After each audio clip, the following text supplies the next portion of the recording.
comparing imported soya milk Okay. and our local soya milk, a lot of farmers normally complain that after using the local soya milk, their eggs, the laying percentage drop or something like that, or maybe they are not getting maximum production after using the local soya milk. So, Okay. yeah.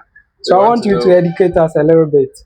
Yes. So the imported soybean meal is largely produced using the solvent extraction method. Okay. So with the solvent extraction method, it's able to extract a lot more of the oil from the soybeans.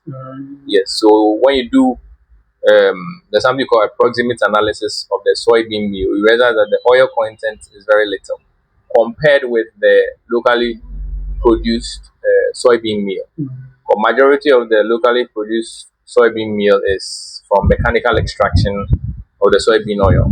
Okay. Yeah, so the soybean meal is actually a byproduct of the oil extraction. Oil extraction. Yes. So mechanical extraction is usually not able to take out a lot of the oil. So you realize that when you do a proximate analysis of the local soybean meal, the oil content is slightly higher, maybe 5 to 7% within that range of oil.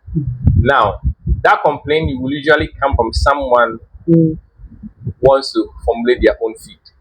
Okay. That complaint will not come from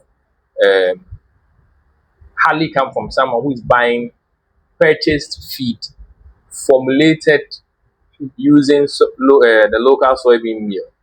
That is, if the formulator of the feed is an expert.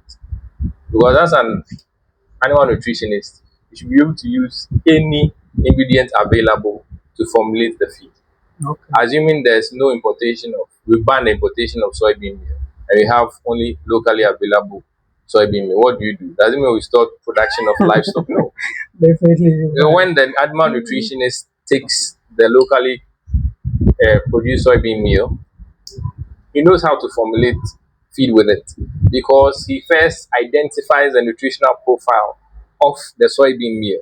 What is the oil content? What is the starch content? What is the ash content? What is the energy content? And then based on that, you use that to formulate the feed, because that soybean meal is now replacing maybe the solvent extracted one. So the profile is different. So therefore, if the energy in the local soybean meal is lower or higher than what it was that in the imported soybean meal, I need to adjust the energy content or energy profile of the feed.